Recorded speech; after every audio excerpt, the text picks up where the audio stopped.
첫 번째는 무서운 캄보디아 신부입니다.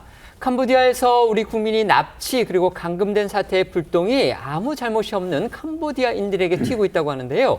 국제 결혼 시장이 대표적인 예입니다. 관련 내용 짚어보겠습니다. 국가데이터처에 따르면요, 지난해 한국인 남성과 이 캄보디아인 여성의 혼인은 363건으로 이 캄보디아는 베트남, 중국 등에 이어서 7번째로 한국과의 국제 결혼이 많은 국가로 알려졌는데요. 하지만 이번 납치 감금 사태로 이 캄보디아에 대한 부정적 인식이 확산하며 이 당분간 국제 결혼이 줄어들 것이라는 전망이 나옵니다.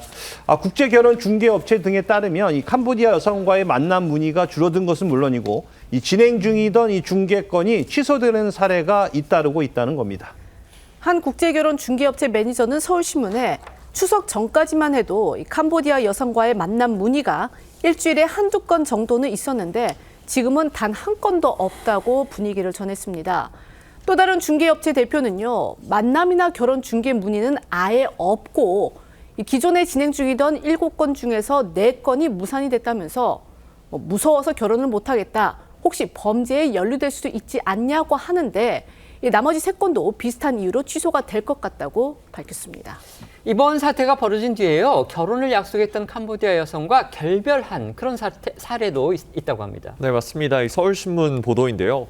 40대 직장인 A씨는 지난주 결혼을 약속한 캄보디아 여성과 헤어졌다고 합니다.